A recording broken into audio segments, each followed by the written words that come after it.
Alright guys, next we will put in our loading gate.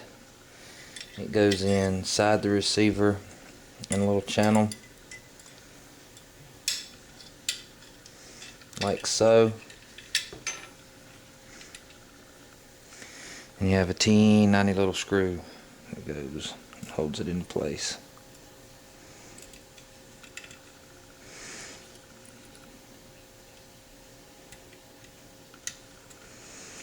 This is the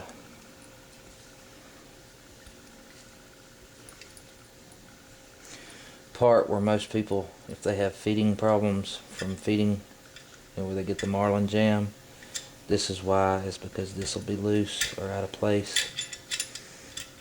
You kind of want to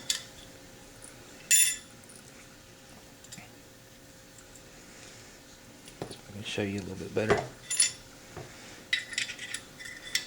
It has to be lined up with the screw hole like so, but you can't have this. It has to be below the door, because if not it will lock up, causing you a whole heap load of problems. Doing this left-handed is not very simple, but I'm doing it around the camera so you guys can hopefully get a good look at what has to be done.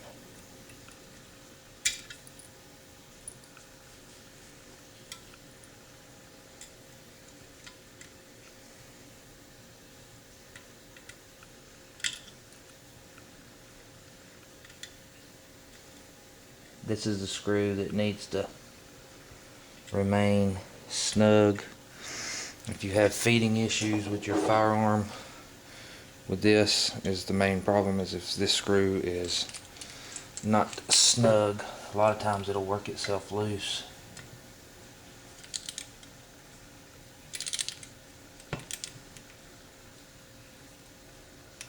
That's one that you want snug.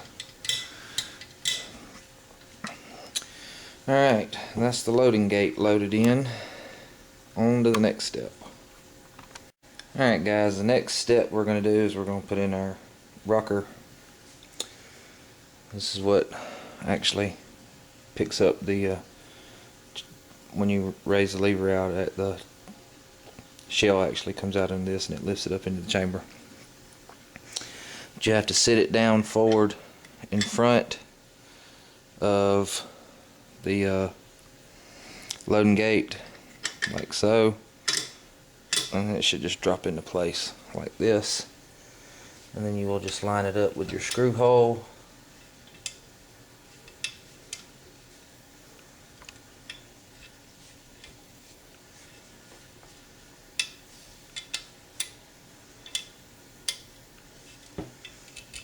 You might have to push forward on it with your thumb a little bit to get it lined up just so.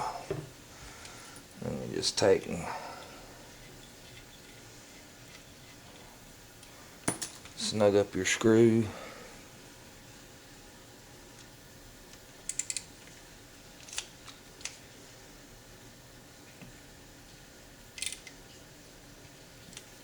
Like so. Now we have a rocker lever in. Alright guys, now that we have our little carrier riser, whatever part you want to call that little piece that raises up and down with the shells, next we're going to put in our bolt carrier stop. And if you'll look, one side's fatter, the other one's skinnier, and if you look in your holes inside here, you got a fat one and a skinny one. So you just set that up in there like so.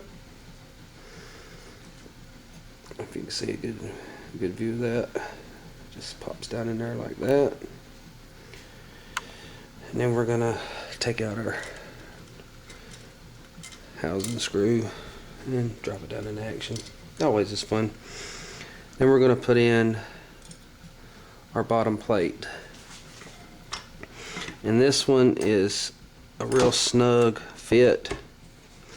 You just pop it into place. And if you look, right here you have a hole you have to line it up with.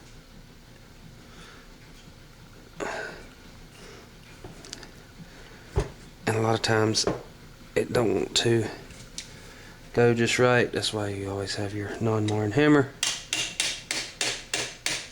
to bump it into place, just like so. So we have a hole for our trigger pin to go through to hold our trigger in place. But with that in place, we can put in our bottom screw,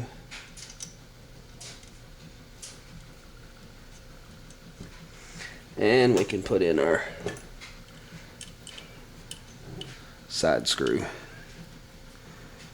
And if everything's lined up, they should start, and see if not.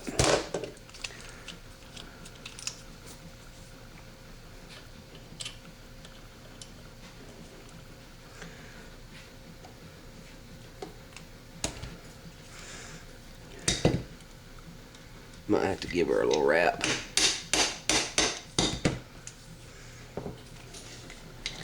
Then we'll put in our end screw.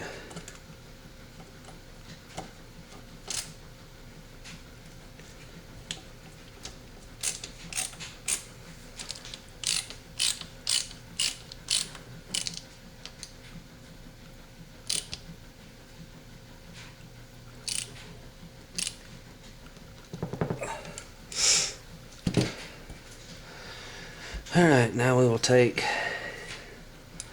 and tighten this one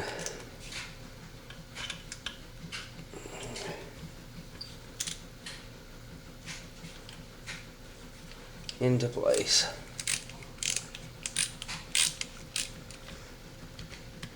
Like so. And I will go back over all these screws and make sure they're torqued down to the right specification out from around the camera, because if you see my hands, I have a camera in between me trying to do things, so it's a little bit harder to do. That's how you bust up screws and stuff. But our holes lined up good. Now we can put in our hammer assembly.